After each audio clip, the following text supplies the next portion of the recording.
Expand design, a roomy cabin, dual tone interiors, 15 smart utility spaces, and a large boot space, all there to expand your life. Welcome to Easy Space.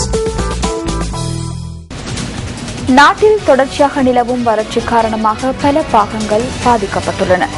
நீர்நிலைகளின் நீர்மட்டம் குறைவடைந்துள்ளமையினால் மக்கள் குடிநீரை பெற்றுக் கொள்வதில் பெரும் சிரமங்களை எதிர்நோக்கி வருகின்றனர். நெற்பயிர்கள் செழித்து வளரும் வயல் நிலங்கள் வறண்ட நிலையில் காணப்படுவதுடன் தோட்ட நிலங்களில் மரக்கறி பயிர்கள் அழிவடைந்துள்ளன. கிளிநொச்சி மாவட்டத்தில் மிகப்பெரிய குளமாக விளங்கும் இரணிமடு குளத்தின் நீர்மட்டம் வெகுவாக குறைவடைந்துள்ளது.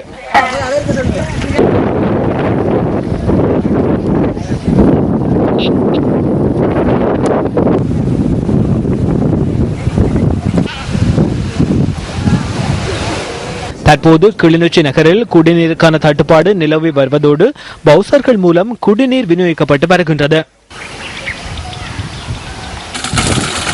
முல்லைத்தீவு மாவட்டத்தில் பவுசர் மூலம் குடிநீர் விநியோகிக்கப்பட்டு வருகின்றது. பவுசர்கள் மூலம் நீர்த்தாங்கிகளில் நிரப்பப்பட்ட நீரை மக்கள் எடுத்து செல்கின்றனர். நீர்நிலைகள் மற்றும் குளங்கள் நீர்வற்றிய நிலையில் காட்சியளிக்கின்றன.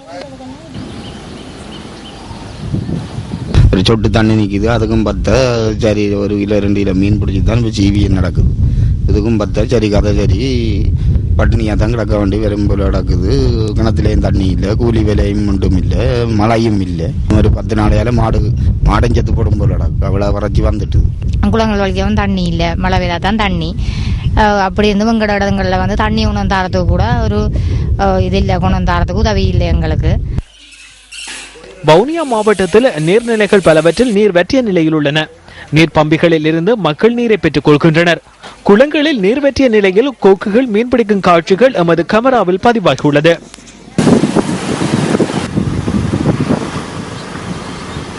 வறட்சி காரணமாக நன்னீர் மீன்பிடியாளர்கள் பெரிதும் பாதிக்கப்பட்டுள்ளனர். பயிர்களுக்கு கிணற்றிலிருந்து நீர் பாய்ச்சப்பட்டு வருகின்றது.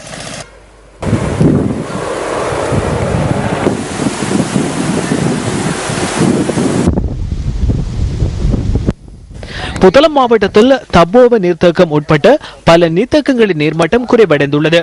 பவுசர்கள் மூலம் மக்களுக்கு குடிநீர் விநியோகிக்கப்பட்டு வருகின்றது.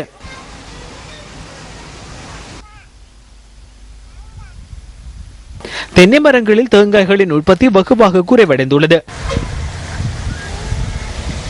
கால்நடைகள் எல்லாம் தண்ணீர் இல்லாத காரணத்தில் இறக்கும் தருவாயை நோக்கி கொண்டிருக்கின்றன. அது மாத்திரமல்ல, குடிக்கிறதுக்கு தண்ணி இல்லை, குளிப்பதற்கு தண்ணி இல்லை.